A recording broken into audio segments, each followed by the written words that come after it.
Hallo liebe Leute, wir sind bereit für den nächsten Flug. Es ist der Oberrhein, den wir nun vor uns haben. Die Strecke führt von Basel, wir stehen hier auf dem Flughafen Basel-Mulhouse, nach Bingen. Dieser Abschnitt ist etwa 360 Kilometer lang. Wir fliegen ihn mit dem Helikopter H145 und der steht hier bereit. Wir gehen ins Cockpit und schauen, dass wir hier wegkommen. Willkommen unserer Pilotin Maria. Sie wird heute den Heli steuern und lässt mir die Aufgabe, das zu kommentieren. Ebenfalls willkommen unseren Passagieren, die sich auf diese Reise freuen.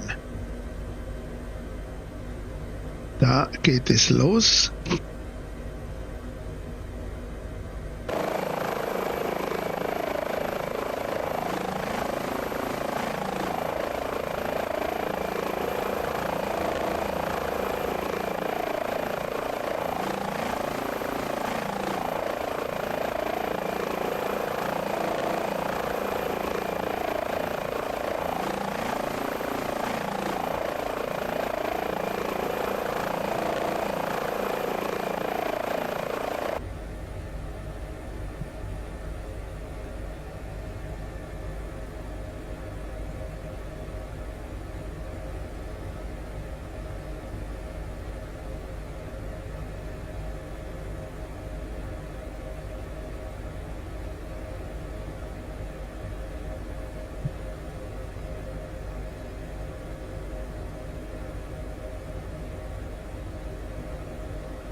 So, wir fliegen Richtung Basel Innenstadt. Zuerst nach Süden, drehen dann ab zum Rhein und beginnen den Abschnitt Oberrhein, wie er definiert ist, bei der mittleren Brücke.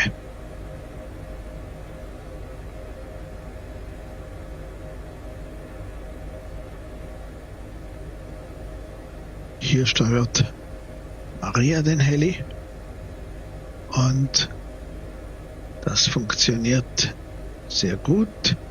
Wir steigen mal auf unsere erste Abschnittshöhe.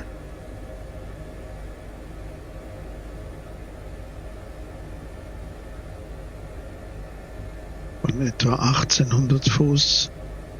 Später über dem Rhein steigen wir auf 2500. Das ist eine angenehme Höhe, wo man etwas sieht.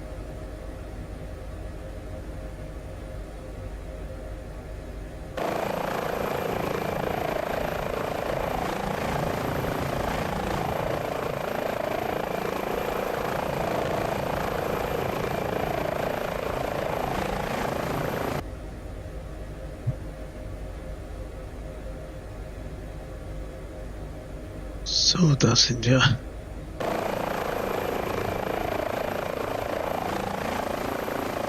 Unterwegs Richtung Innenstadt. Eigentlich Richtung Süden.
Da vorne ist das Bruderholz.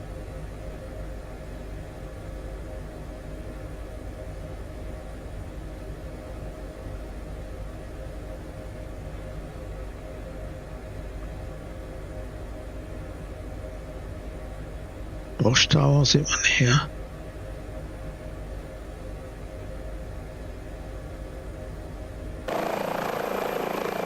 Hier vorne. Der Rhein kommt in Sicht. Hier ist der Bahnhof SBB.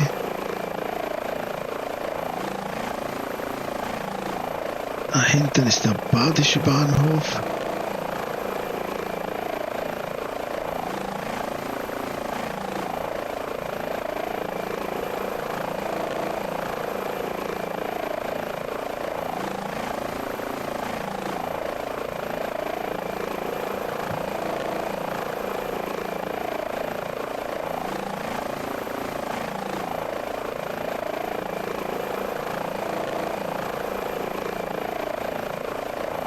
Da ist die mittlere Rheinbrücke.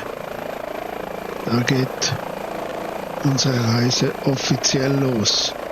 Oberrhein bis Bingen.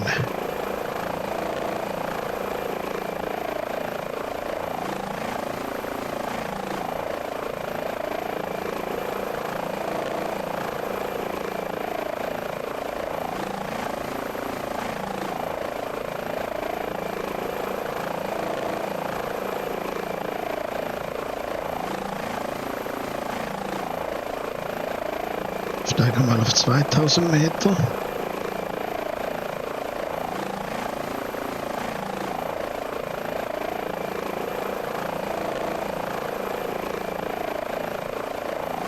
Das Wetter ist ganz gut. Wir haben etwas Rückenwind.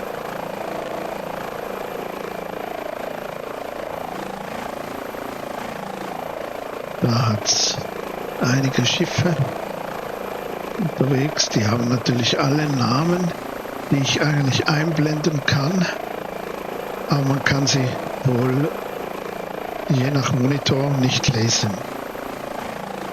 Darum mache ich das nur sehr, sehr sparsam.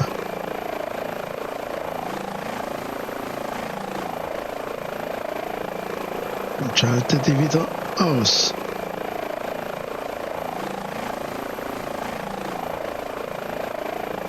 Wir steigen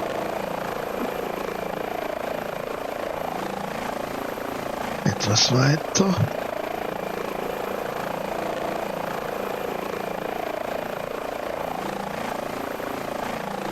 So, wir sind bereits im französischen Gebiet und rechts ist Deutschland. Der Oberrhein ist Grenzfluss zwischen Deutschland und Frankreich. Auf der linken Seite in Flugrichtung sehen wir den Airport Bâle-Mulhouse, wo wir losgeflogen sind. Hier hinten stand unser Heli. Und jetzt kommen wir da zur ersten Stelle, wo der begradigte Rhein gut zu sehen ist. Denn der Rhein, der war ursprünglich in einem Flussbett, das da die ganze Ebene in Beschlag genommen hat. Die oberrheinische Tiefebene, der Rhein hat sich da gemeandert und das wurde natürlich begradigt. Heute ist dieser Teil der schiffbare Fluss und hat auf der Strecke, der ersten Strecke, die wir mal abfliegen, bis südlich von Karlsruhe bis Iffezheim, 10 Stauwehrbauten. Immer auch mit Schleusen und natürlich mit einem Kraftwerk. Die werden wir alle sehen. Ich werde sie kurz kommentieren.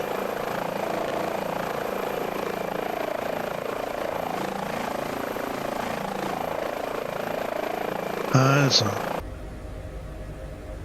wir steigen bis 2500 Fuß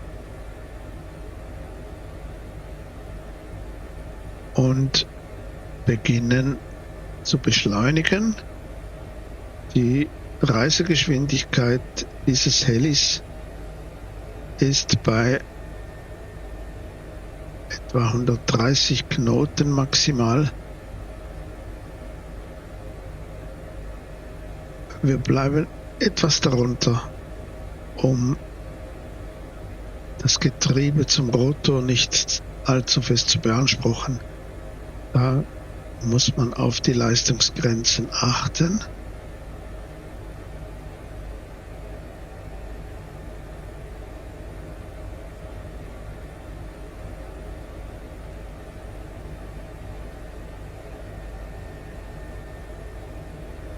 Hier ist das erste Stauwehr.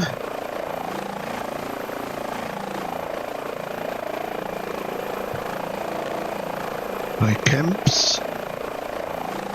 Wir haben schon gesehen die Schleusen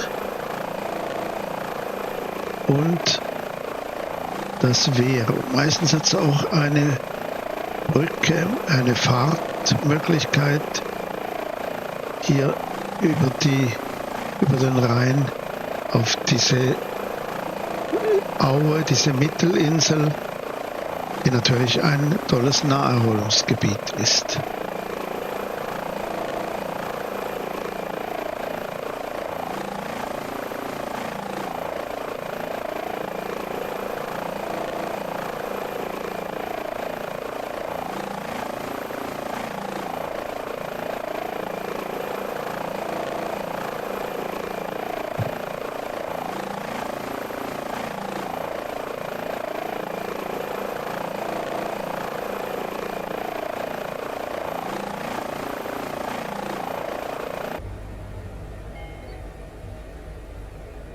Ja, da haben wir nun das Problem mit der Leistungsgrenze des Rotors. Wenn man zu stark beschleunigt,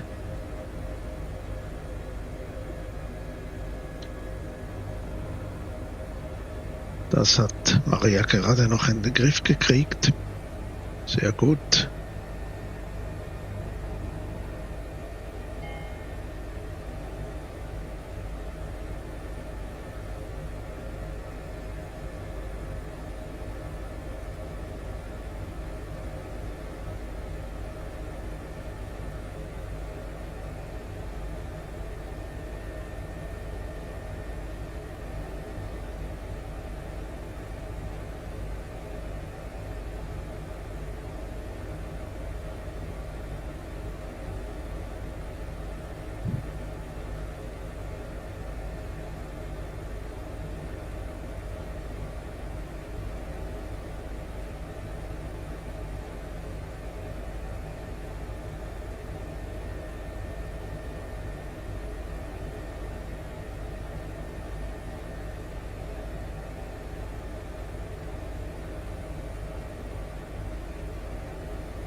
So, auf der linken Seite liegt da im Hintergrund Mulhouse.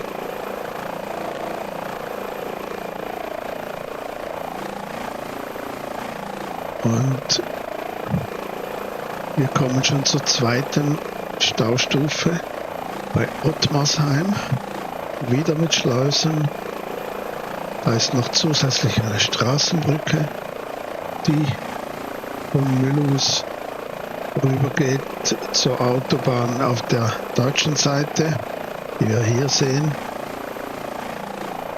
Davon kommt Neuenburg am Rhein und hier rechts hinten ist Mülheim im Markgräflerland.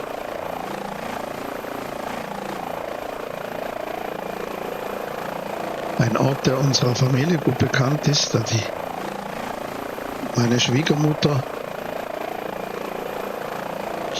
von hier stammt.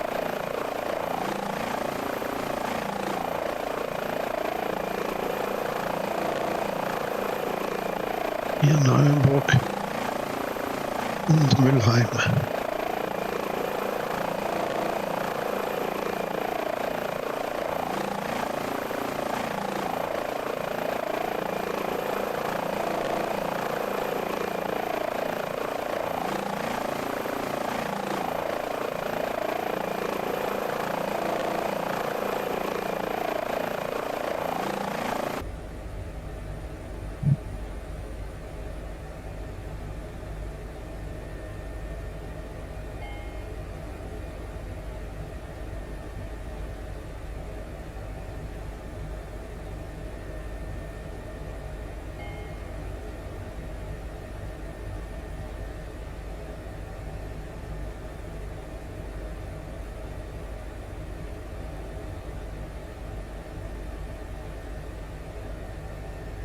So, wir haben mit dem leichten Rückenwind nun eine Geschwindigkeit von etwa 260 Stundenkilometern über Grund.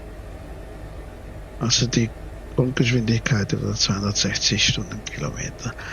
Das heißt, dass wir für die Strecke von etwa 260 Kilometer ist etwas weniger noch etwas eine Stunde benötigen.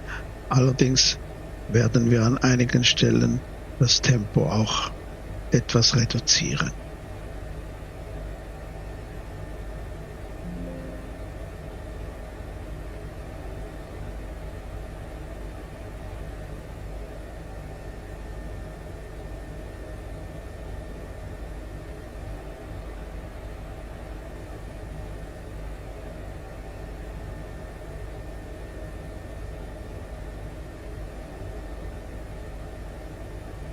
Eine Landepiste hier rechts heißt Bremgarten.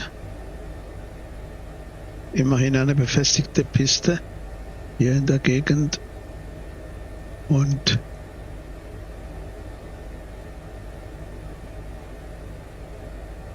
da kommt natürlich nun die Region Freiburg. Freiburg im Breisgau. Das ist wieder, hier sehen wir wieder eine Staustufe. Das muss die von Fessenheim sein.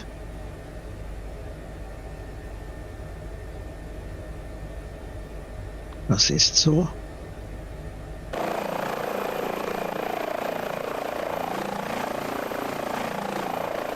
Diese Staustufen haben eine Fallhöhe von zwischen 12 und 15 Metern. Also mit 10 solchen Staustufen wird man doch etwa ein Gefälle von 120 Metern da auffangen. Und der Rhein, der fließt natürlich entsprechend langsam.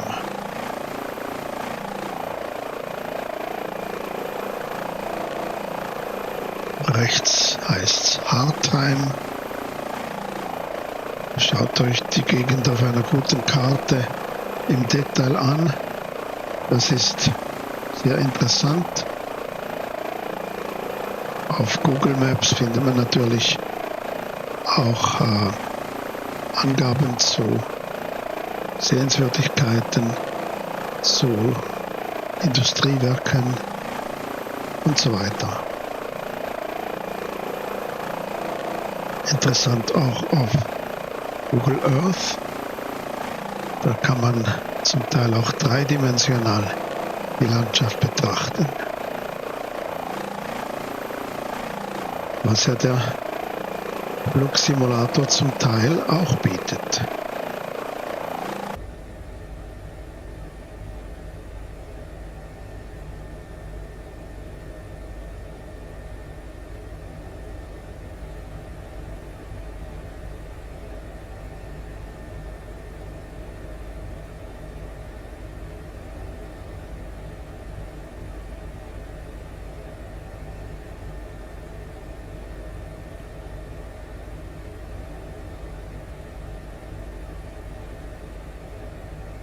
Der Rhein hat natürlich auch einige Zuflüsse, die ich möglichst ansagen möchte, hoffe die nicht zu vergessen. Die kleineren Zuflüsse, die erwähne ich nicht, aber die größeren und wichtigen, die auch im Dokument zum Rhein, also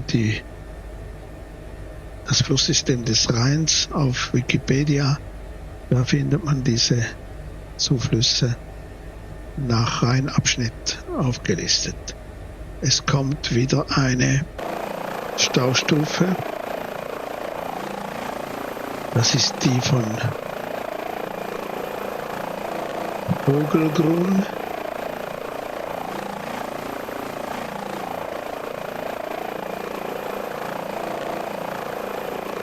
Mit Schleuse.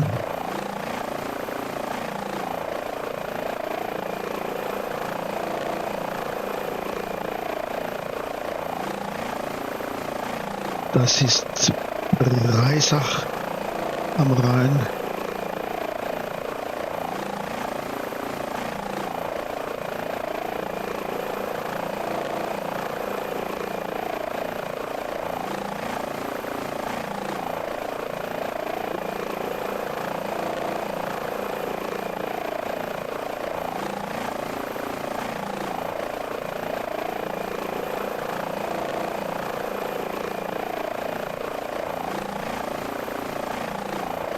Da ist die Region Freiburg im Breisgau. Da hinten wohl. Man sieht es nicht ganz genau. Wir sind doch etwas davon entfernt.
Das ist Burgheim. Da muss irgendwas im Felder oder wird sogar etwas abgebaut.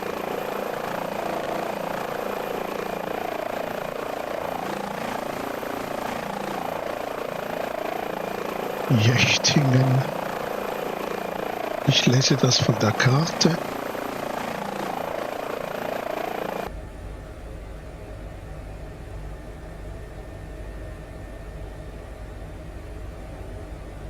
Wir nähern uns dem Stauwerk bei Markolsheim.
viel Altwasser, Sumpfgebiet, Mückengebiet. Stechmücken ist ein Problem hier. Die Schnaken oder Schnorke, wie es im Dialekt heißt, die drangsalieren die Menschen. Darum gibt es Bekämpfungsprogramme, die früher natürlich mit Chemie arbeiteten, heute eher mit natürlichen Methoden. Aber es ist immer ein Problem. Wir kommen zur Staustufe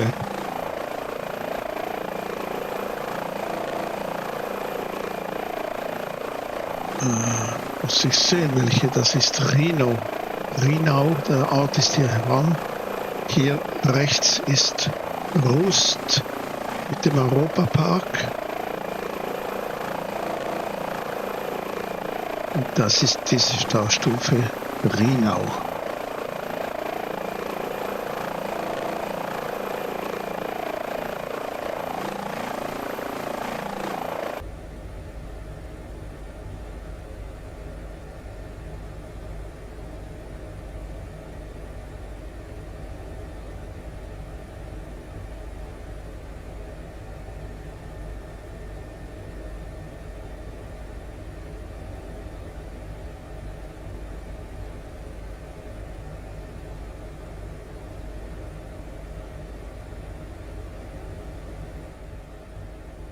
Ja, die Navigation funktioniert jetzt hier.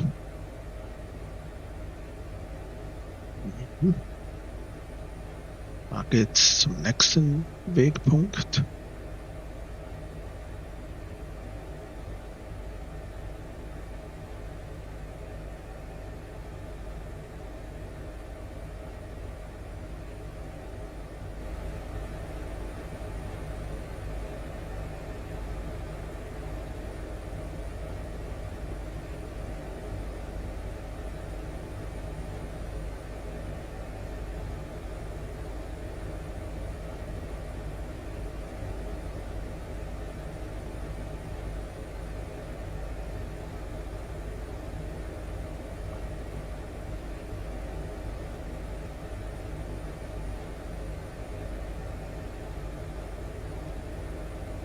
Da vorne ist der Flughafen Lahr.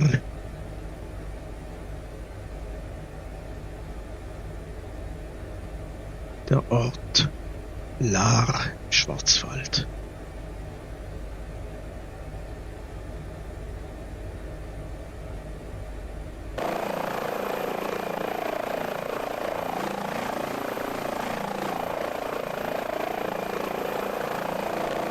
Wir kommen nun zur Mündung der Elz. Die Elz kommt aus dem Schwarzwald, Gegend von Feldberg. Und da ist die alte Elz irgendwo. Der Kanal, der Leopoldskanal, die fließen hier in den Rhein.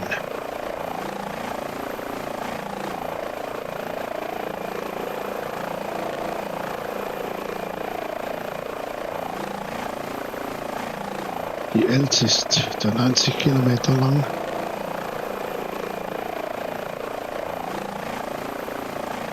Nicht sehr, sehr großes Einzugsgebiet, das sie entwässert.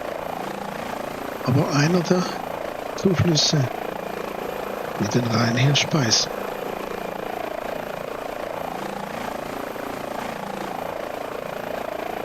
Da ist Ottenheim rechts, links heißen fast alle Orte irgendwas mit Heim, Gerstheim.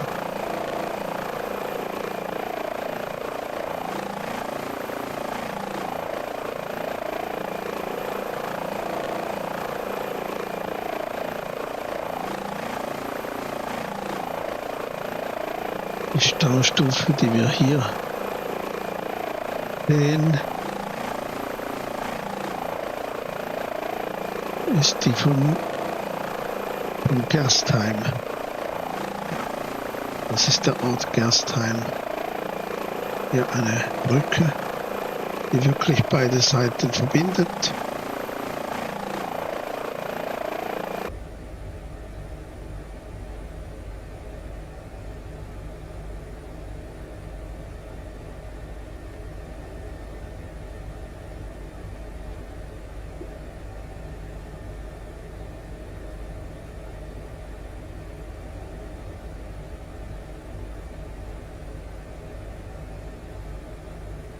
Gibt es natürlich auf beiden Seiten noch weitere kleinere Zuflüsse, die ich gar nicht erwähnen kann.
Wir kommen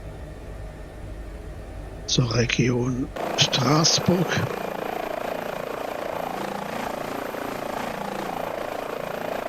Hier erstmal die Brücke, die Straßburg und Offenburg verbindet. Hier hinten ist Offenburg. Und hier noch ein weiteres Stauwerk, das heißt Straßburg.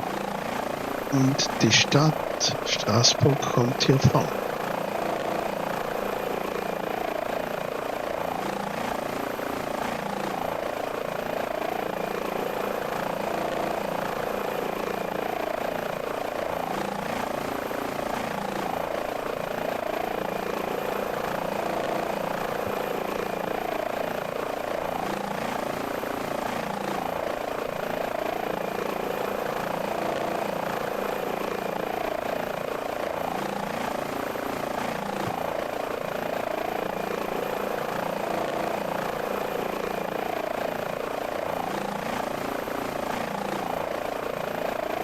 Staustufe Straßburg.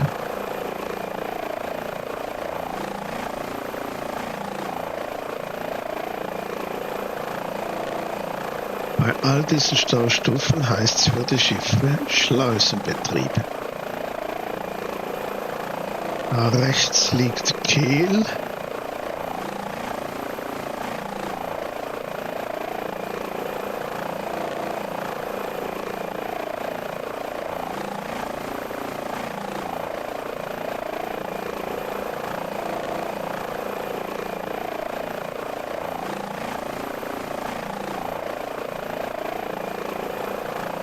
Da sehen wir schon einen weiteren Zufluss, der hier von rechts in den Rhein mündet. Das ist die Kinzig, kommt auch noch aus dem Gebiet des Schwarzwalds, 96 Kilometer lang.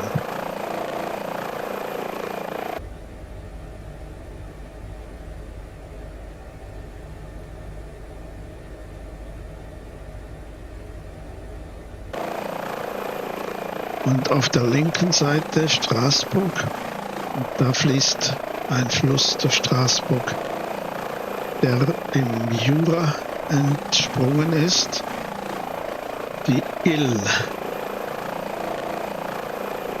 Sie wird etwas weiter oben dann in den Rhein münden von der linken Seite her. Hier die Kinzig.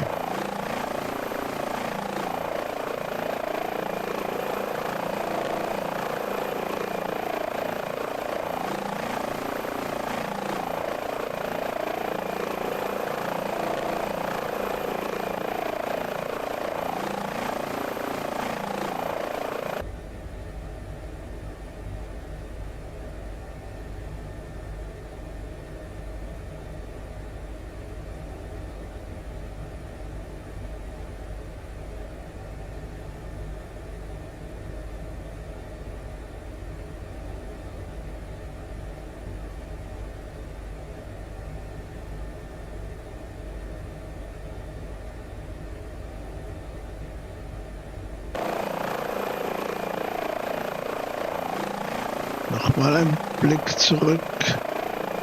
Straßburg. Kinzigmündung. Hafen.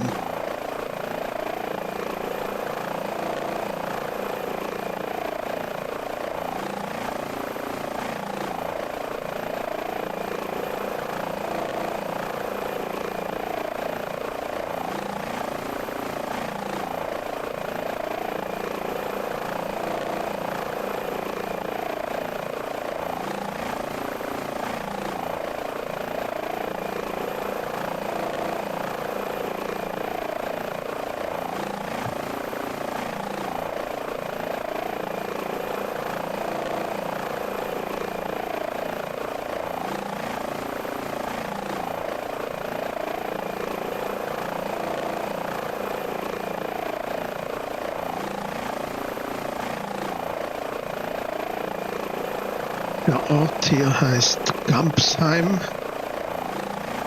Links. Und da ist die Staustufe Gampsheim.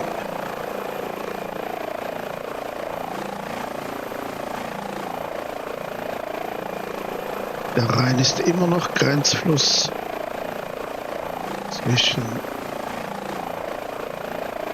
Deutschland auf der rechten Seite und Frankreich, dem Elsass auf der linken Seite. Die Grenze ist praktisch überall im alten Rheinfluss. Die Schleusen, die sind auf französischer Seite.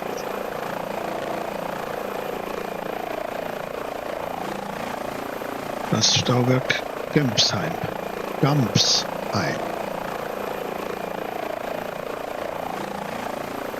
Mit einer Straßenbrücke hier.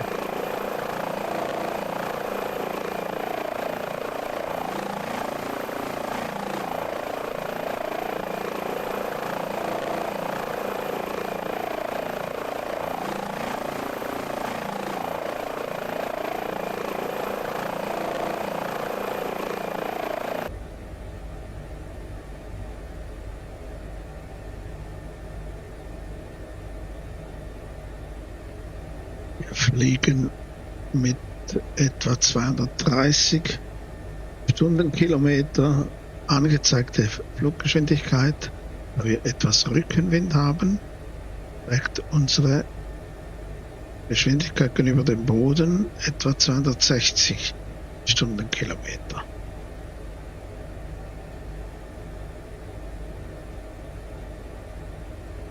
Da kommt man natürlich schön vorwärts.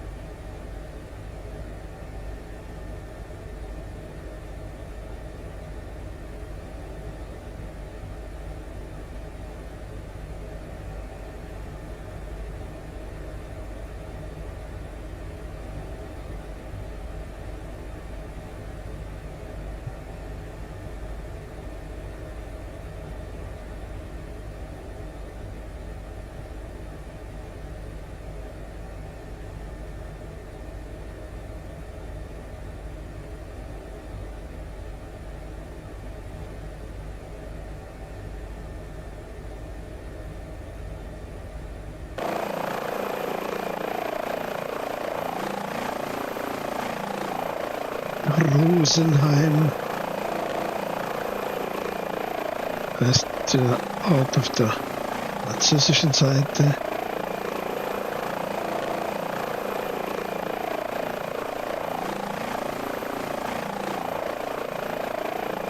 Gibt es ein paar Schiffe.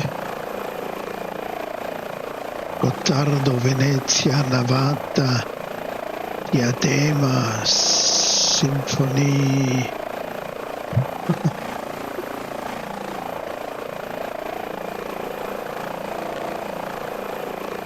Und der Ort hier heißt Treffern.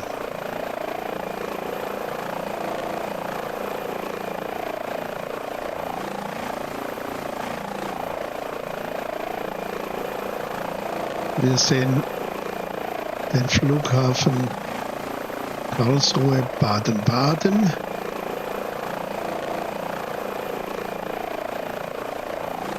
Baden-Baden liegt hier hinten. Ja.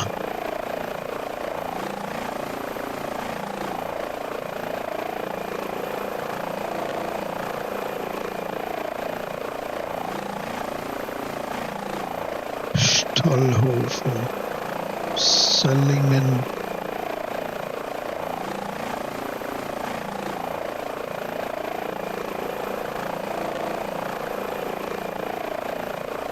Port-Louis auf der französischen Seite.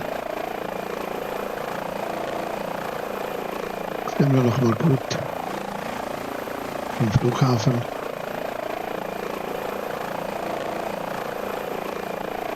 Im Moment praktisch kein Verkehr.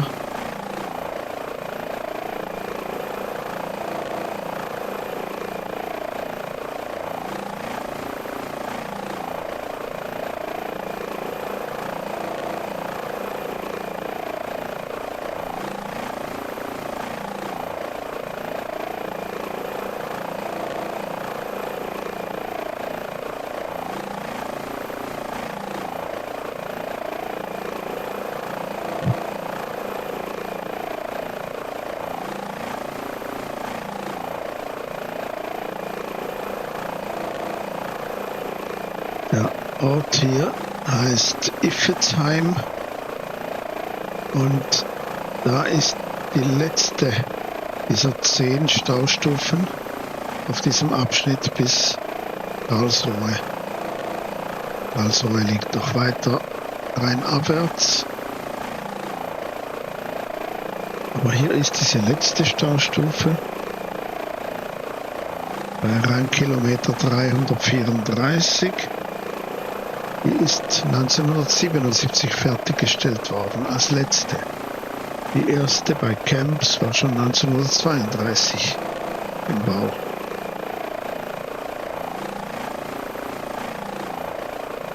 Sie hat 5 Turbinen, das Kraftwerk, und eine Leistung von 146 Megawatt. Hier die Schleusen.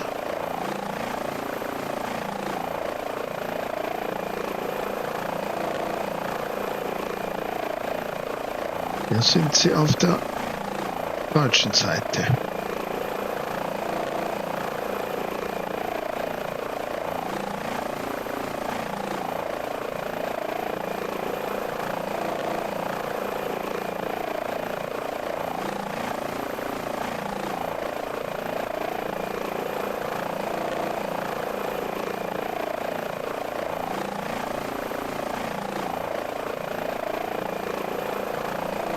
Da rechts liegt Rastatt mit 2 T geschrieben.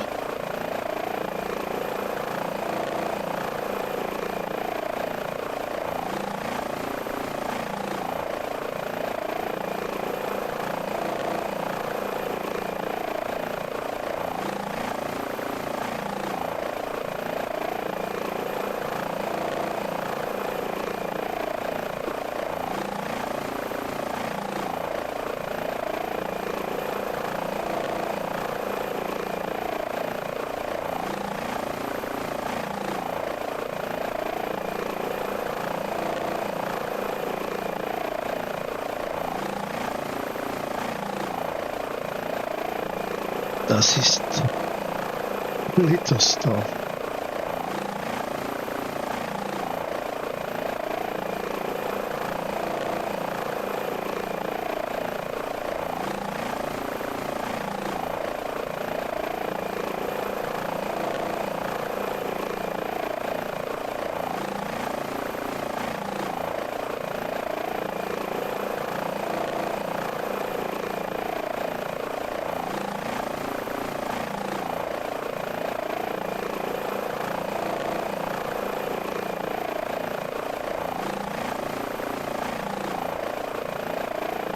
Da ist noch eine Mündung.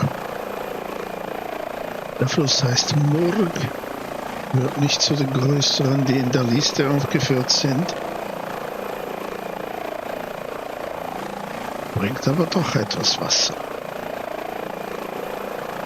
Munchhausen, Motern. Die Orte sagen mir persönlich nichts. Ich muss sie einfach von der Karte ablesen.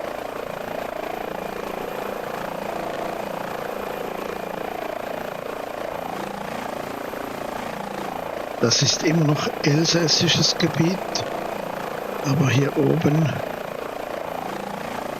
kommt die Grenze, wo dann auch links des Rheins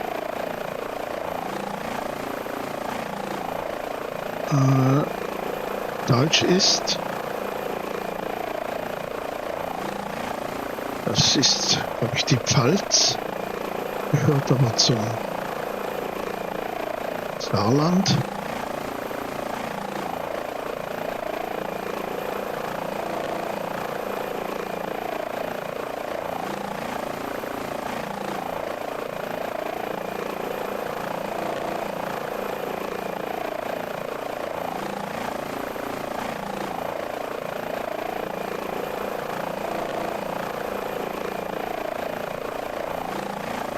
Die Grenze hier im Rhein noch und dann irgendwo hier zwischendurch.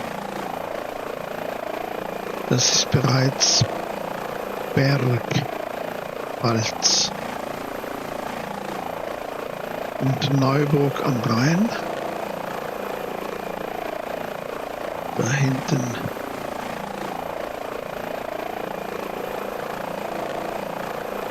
wahrscheinlich die Grenze irgendwo dazwischen durch. Das sieht man natürlich hier nicht.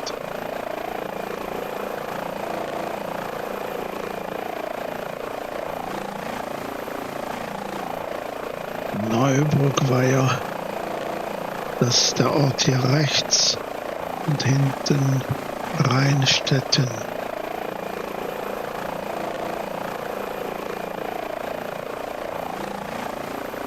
Ja, wir kommen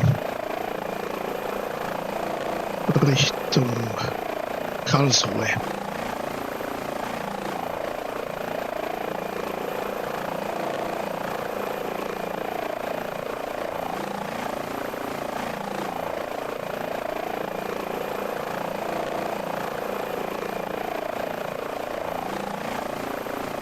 Hier noch ein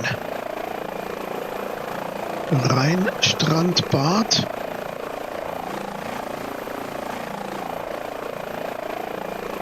Kann im Sommer sehr schön sein. Und das ist der Hafen von Karlsruhe, ein Kraftwerk.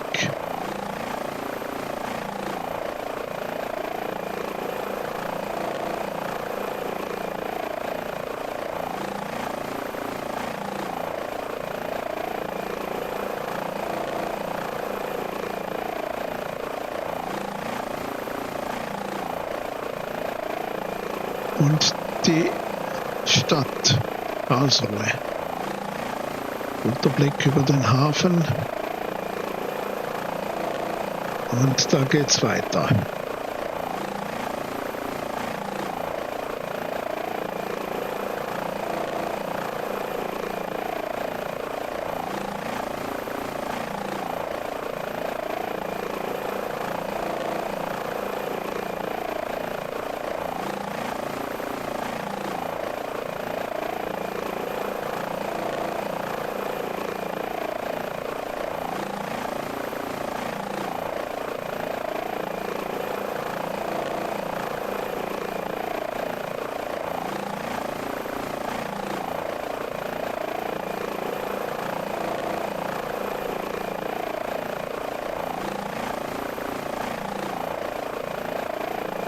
So, da hat's Kraftwerke, Raffinerien, das alles hier noch an der Stelle ist.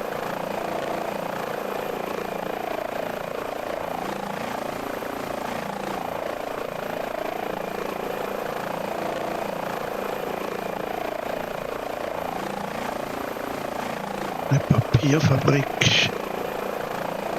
Glaube ich, da auf der linken Seite war das, ja. Design.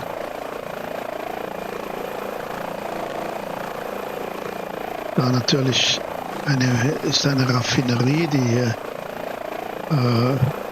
Öl aus den Schiffen erhält. Vielleicht auch wieder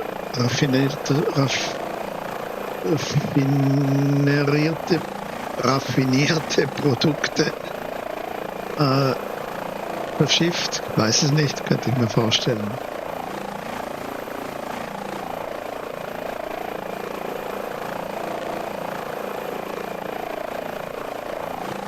Ich hoffe, die Wolken kommen nicht tiefer. Es geht gerade noch so.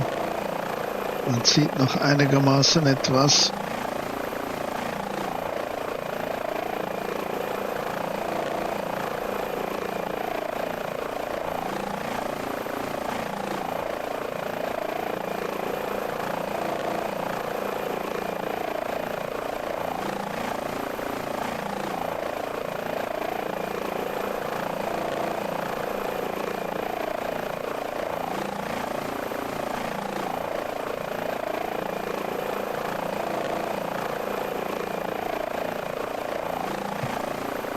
Wieder ein Altrhein. Das heißt, so wie ich auf der Karte sehe, Karlskopf hier.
Links liegt Germersheim.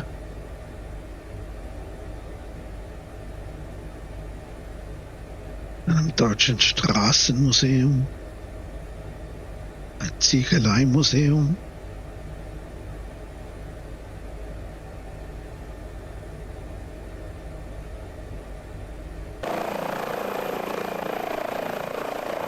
Viele Alteinläufe.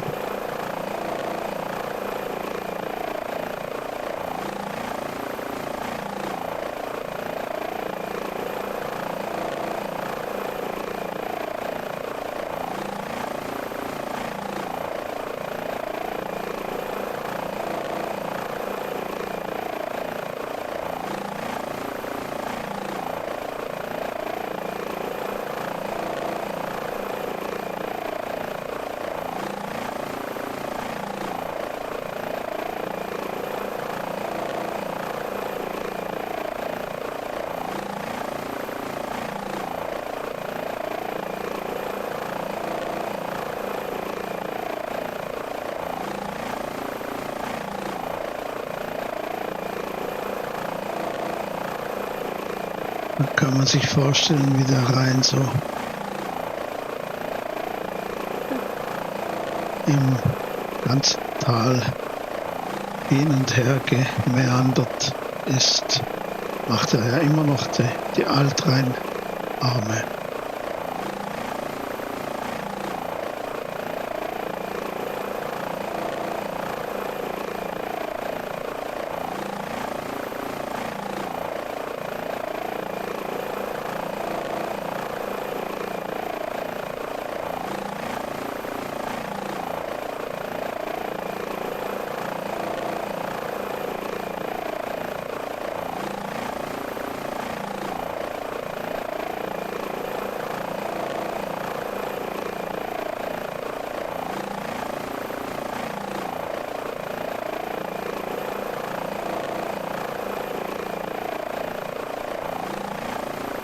Auch ziemlich viel Wasser.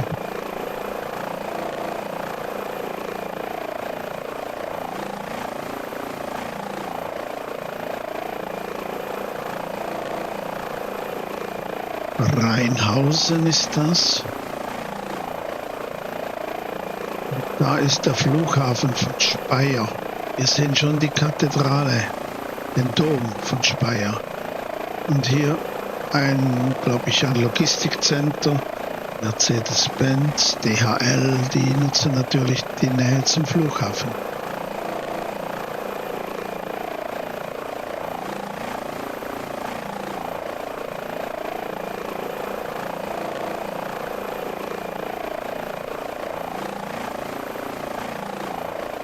Der Dom von Speyer kommt in Sicht. Ich nehme das mal etwas näher.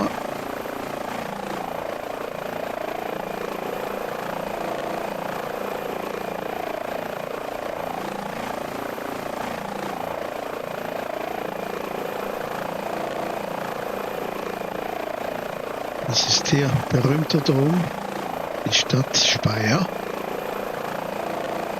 die Straßenbrücke nach Hockenheim. Da hinten ist Hockenheim mit dem irgendwo hier mit dem Hockenheimring, Rennstrecke, Autorennstrecke.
Wieder ein Altrhein.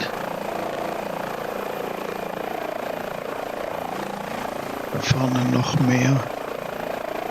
Und in Sicht kommt Mannheim und Ludwigshafen am Rhein.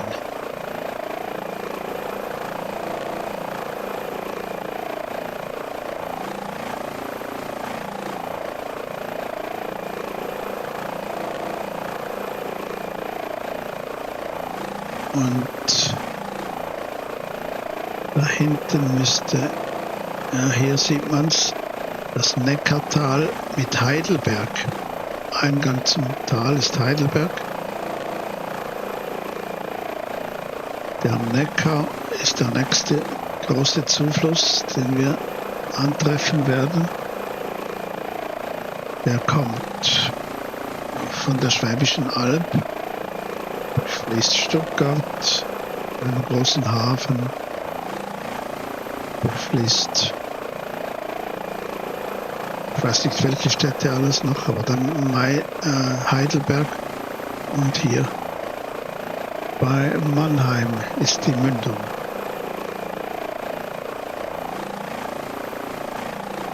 Das ist Altrip, dieser Ort auf der Insel, sozusagen.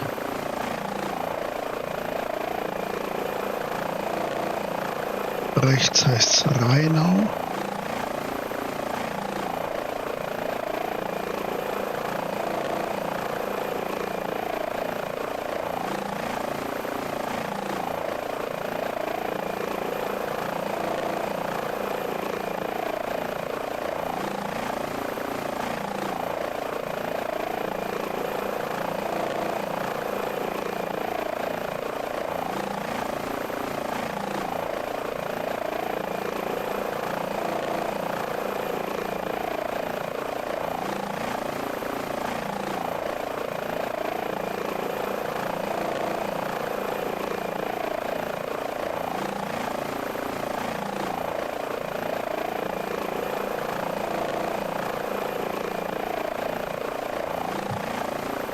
Da vorne wieder ein Strandbad.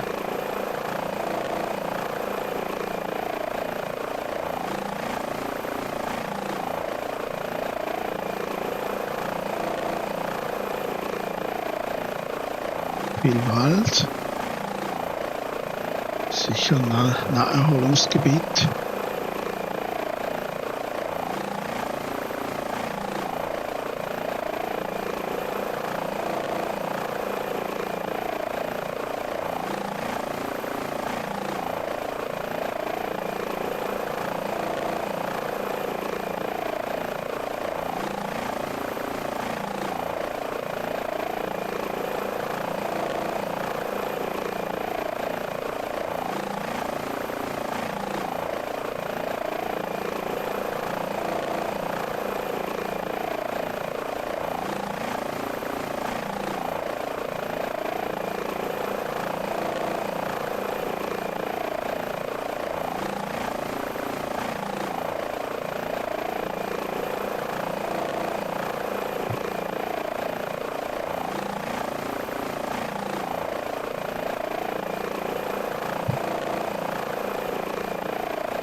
Und das ist der Neckar. Da ist die Neckarmündung.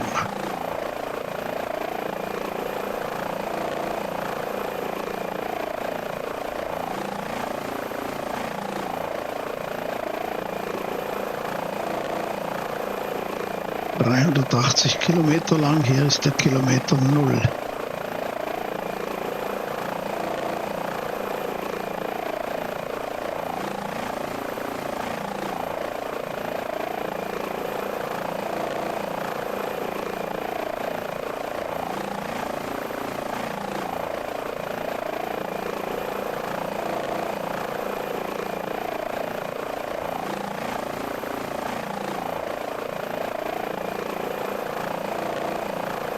Rheinland-Pfalz und Baden-Württemberg sind hier die Bundesländer.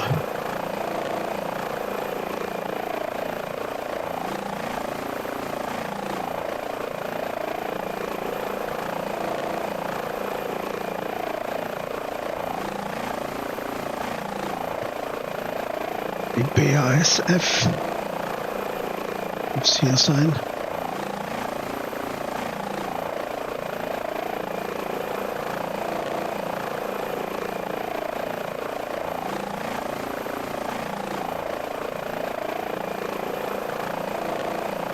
Das gehört auch zu BASF.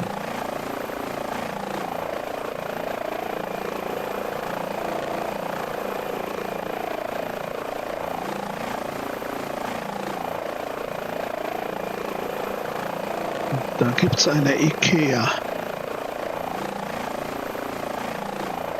Der Ort am Scharhof, oder? Ja.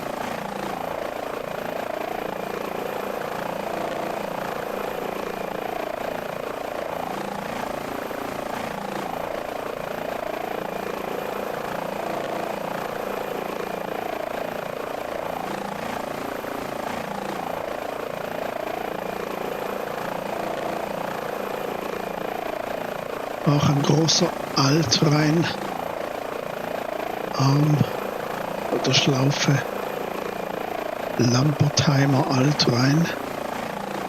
Und da gibt es eine Gaststätte zum Neurhein.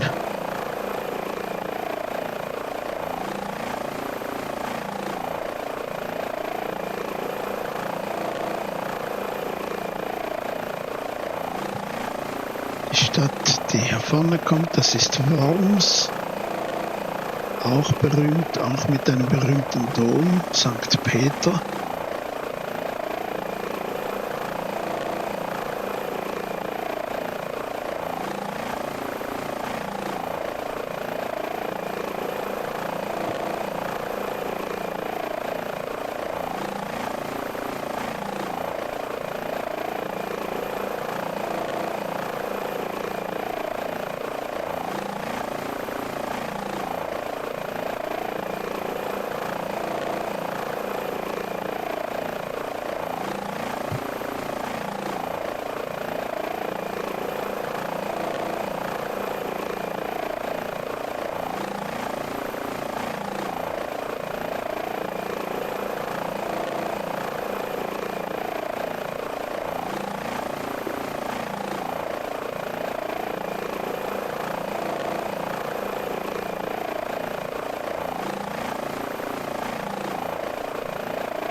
Ich finde diesen Dom nicht, er wird in dieser Szenerie offensichtlich nicht dargestellt. Ja.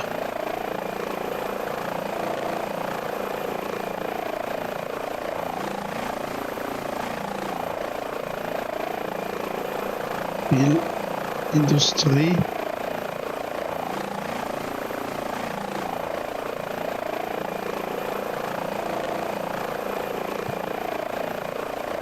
Industrie und Logistik.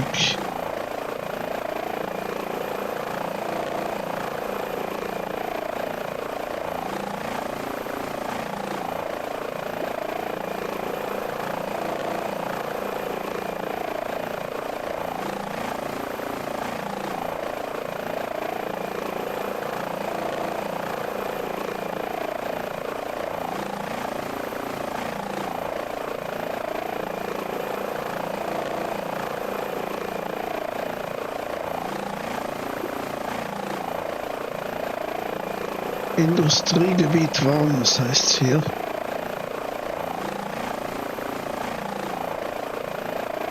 Und ein Restaurant Rheinperle, vielleicht hier.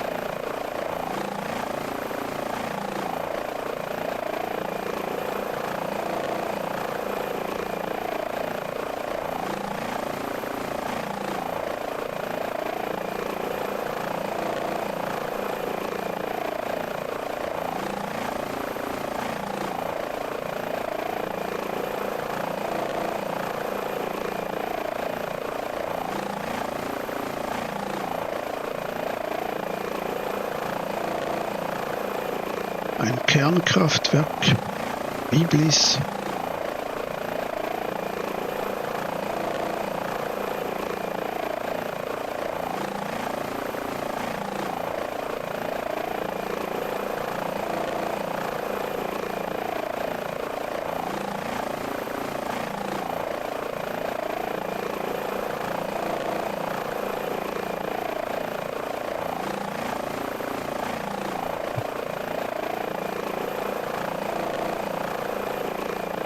Das ist Hamm am Rhein.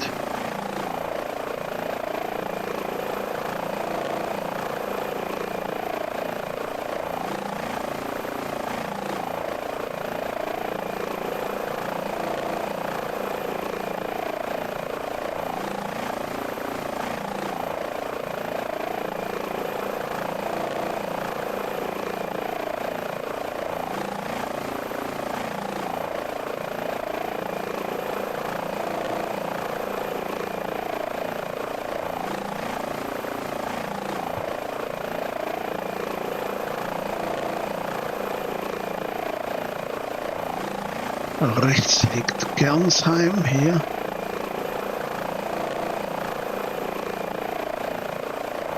Eine Schafe. Biegung des Rheins.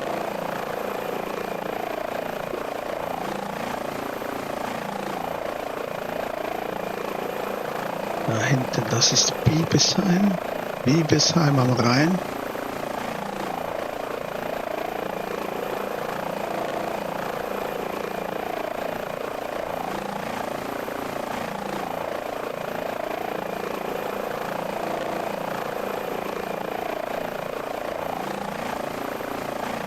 Da ist der Eichersee, ein Wochenendhausgebiet. Der Ort hier hinten heißt Eich.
Ein großer Altrhein. Hier der, wie heißt der Stockstadt Erfelder Altrhein.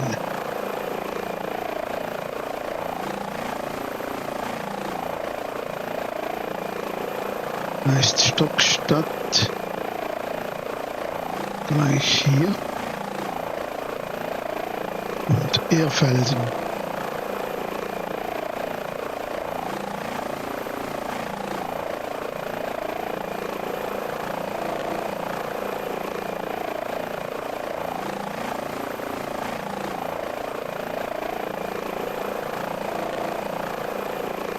Wir sind jetzt da in Hessen.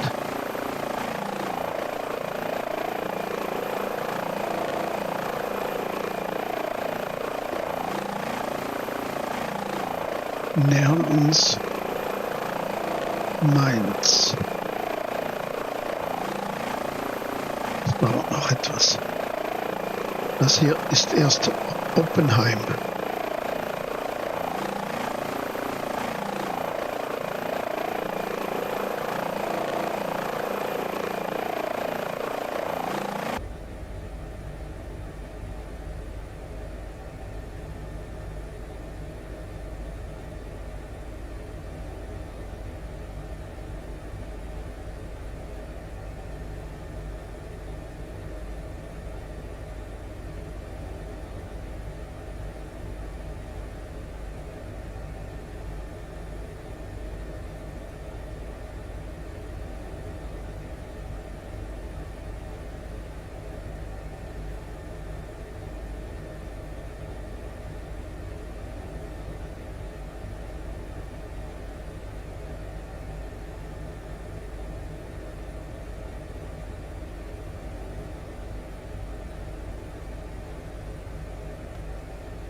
Nackenheim.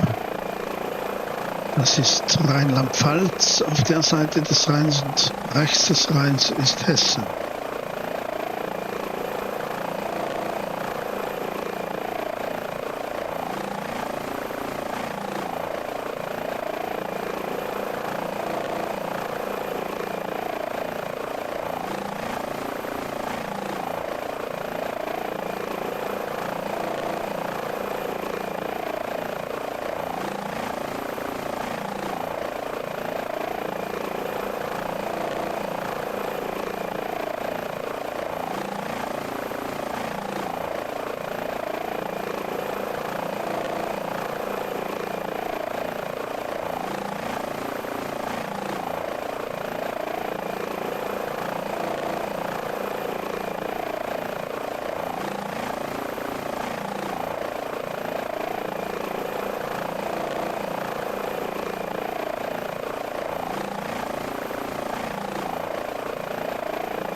Das ist Laubenheim und da kommen wir nun in den Raum von Mainz und Wiesbaden. Und gerade jetzt kommt die Einflugschneise zum Flughafen Frankfurt. Der ist wohl hier hinten. Ja, da sieht man den Flughafen Frankfurt. Und hier ist natürlich nun der weitere große Zufluss, der Main. Ist der längste, 550 Kilometer hier und hat ein großes Einzugsgebiet. Und aus dem Fichtelgebirge.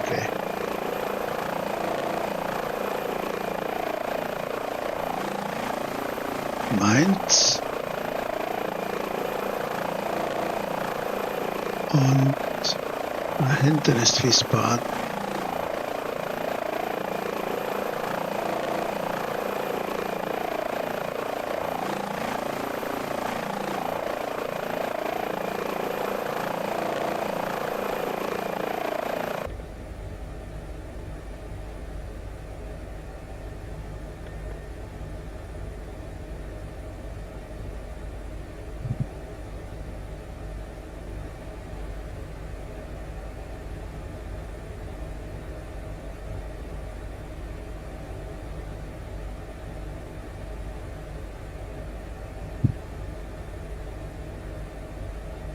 Mal die Karte, sieht man hier die Biegung, die der Rhein hier macht, Richtung Westen. Bisher war die vorherrschende Richtung nördlich. Und hier nähern wir uns dann unserem Ziel.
Wiesbaden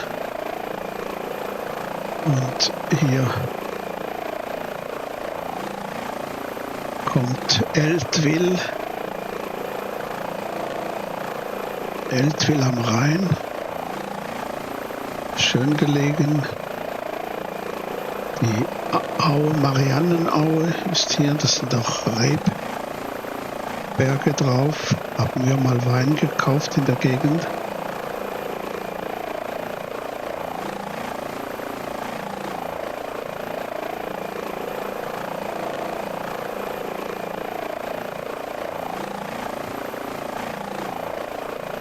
So, wir müssen den Anflug planen. Die Landung ist immer das Schwierigste im Helikopter. Also, wir fliegen im Moment 2500 Fuß Höhe.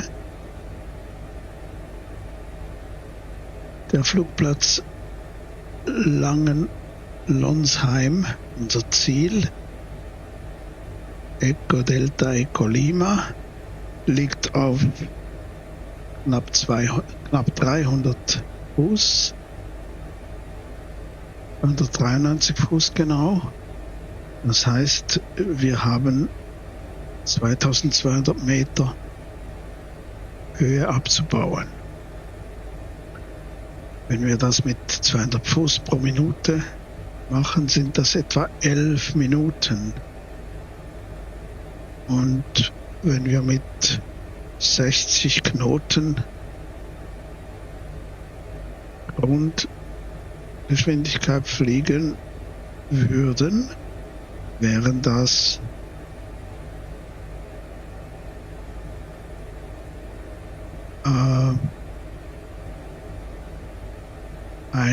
ein Knoten pro Minute, 11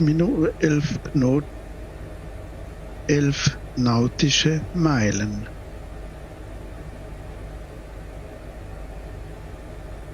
Also müssen wir entsprechend bei Zeiten etwas Geschwindigkeit abbauen und dann auch die Höhe runternehmen. Ich gehe mal zum Autopiloten. Da kann ich den Track und Flight Path einschalten. Da kann ich den Sinkwinkel ziemlich genau bestimmen und die Geschwindigkeit von jetzt 124 Knoten mit etwas Seitenwind, die nehmen wir nun schon zurück auf mal etwa 80.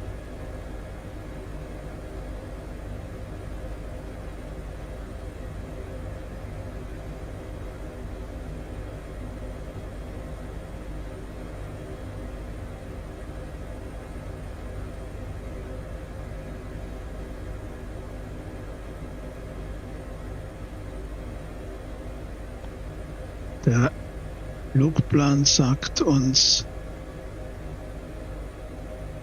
14:10 Uhr. Es ist jetzt, das stimmt doch was nicht, 12. Es ist 14:50 Uhr. Ja, das stimmt doch was nicht mit dem Aerovo Destination.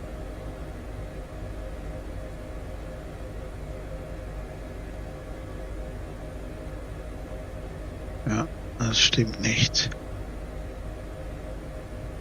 Aber das schaffen wir schon, ne? Also, ich übernehme die Kontrolle für den Anflug und die Landung. Danke, Maria, für das Steuern bis jetzt. Ein schöner Flug. Hoffen wir auf eine gute Landung.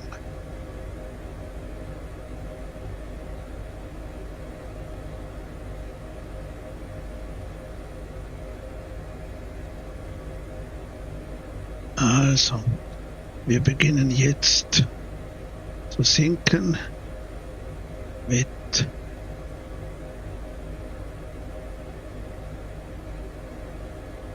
etwa 200 Meter, 250 vielleicht, ja, und nehmen die Geschwindigkeit zurück. 70 ist gut im Moment.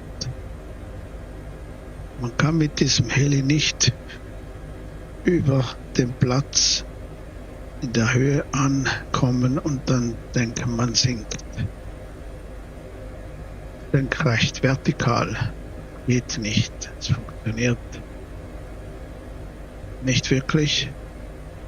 Ist immer die Gefahr eines Vortex Spring State, wo der Heli sich in seinem eigenen durch den Rotor erzeugten Abwind nach unten saugt sozusagen und abstürzt. Ist ziemlich schwierig, aus so einem Vortex rauszukommen. Das Beste ist gar nicht reinzukommen. Also, da liegt Bingen, der Ort, da das Binger Loch, der Mäuseturm, und da ist der Fluss nahe. Das ist die Grenze zwischen Oberrhein und Mittelrhein. Der Mittelrhein, der durch das malerische Tal da Richtung Koblenz geht, der beginnt hier. Wir biegen hier ins Tälchen ab und dann links so Anflugpiste 1,9. Wir sollten dort etwa 1000 Fuß Höhe noch haben. Über Grund, darum müssen wir jetzt eher etwas mehr sinken. Und ich nehme die Geschwindigkeit noch etwas zurück. Wir haben jetzt etwas Gegenwind, sodass ich auf etwa 60 Knoten über Grund bin.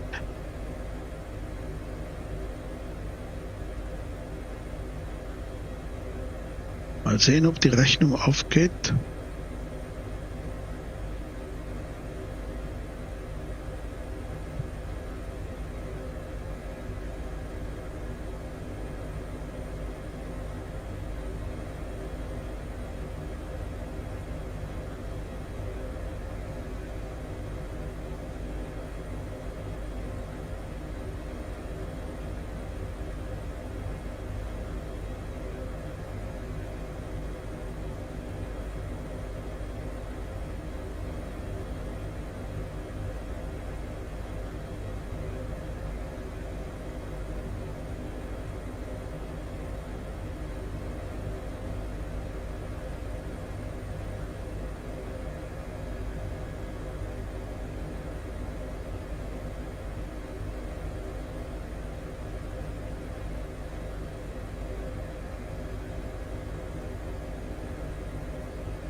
So, das läuft gut.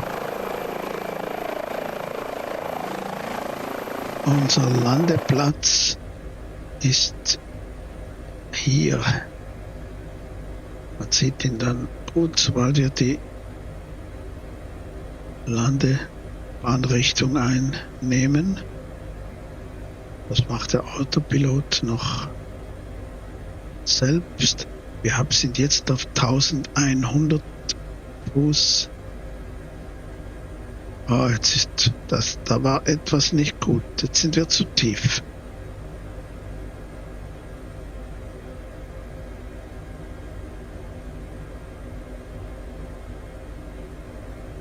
Neunhundert, 950, ja 1000, das ist gut.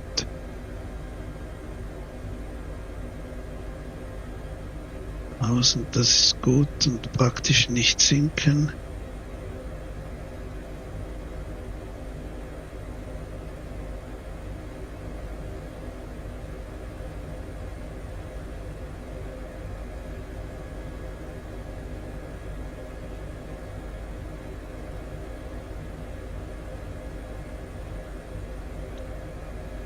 So. Jetzt die Geschwindigkeit stimmt. 61 Knoten Ground Speed, die Höhe mit 950 Können wir so lassen. Jetzt biegt er ein in Richtung Pistenachse.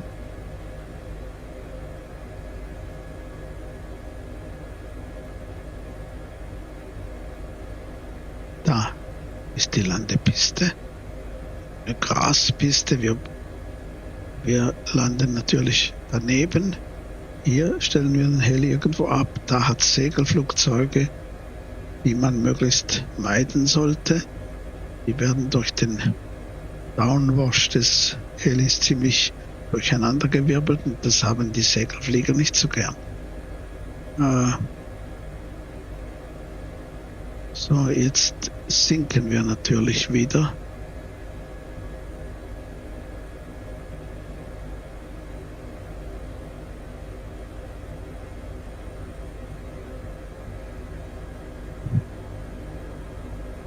Ich nehme den mal raus und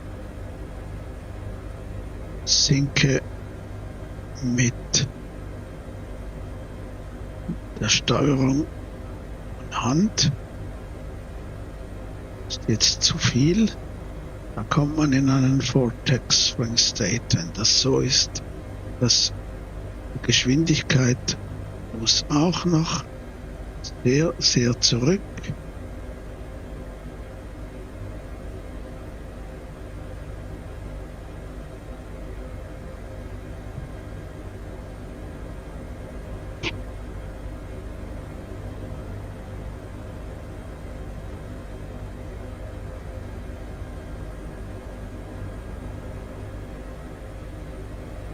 Da sind die Segelflugzeuge.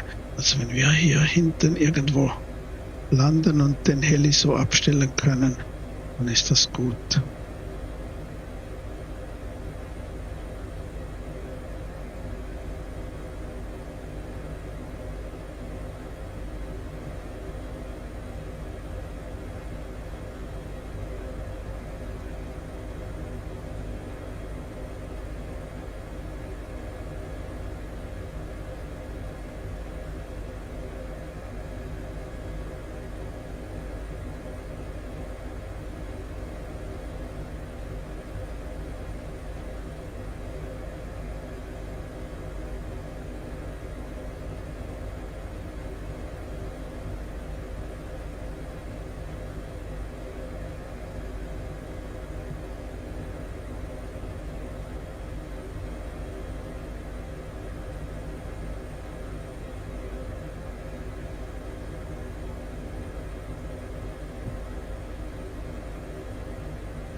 So, ich gehe jetzt in einen Hover.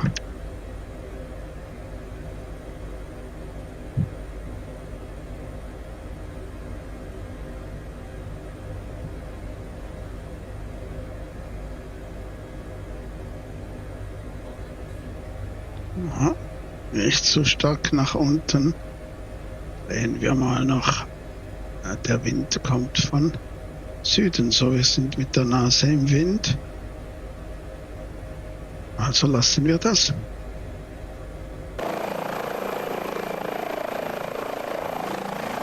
Das sollte gehen.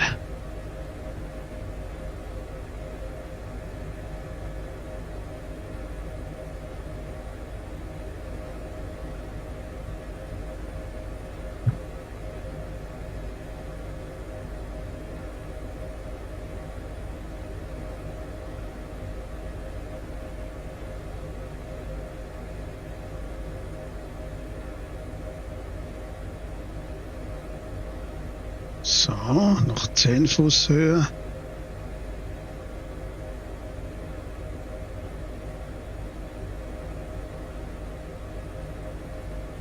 Und da setzen wir uns auf den Boden. Das ist soweit gut. So, vielen Dank. Ich hoffe, es hat euch Spaß gemacht. Danke unserer Pilotin für die Unterstützung und wir gehen nun ans Abschalten. Das muss noch sein. Der Heli muss den Rotor, der muss stillstehen.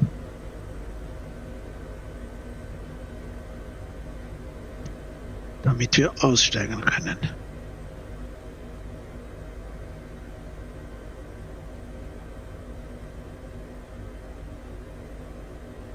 So.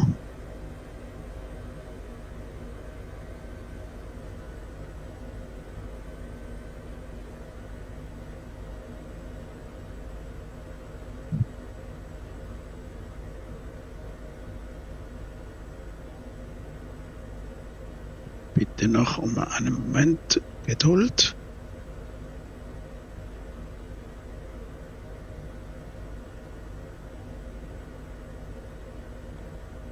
Also.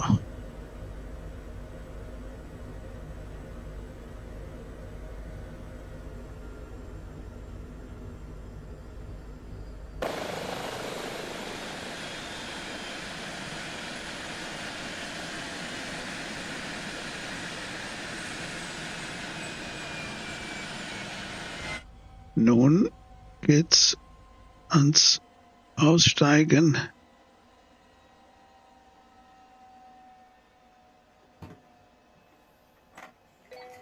Mal die Türen hier öffnen und sagen wir Tschüss, bis zum nächsten Mal.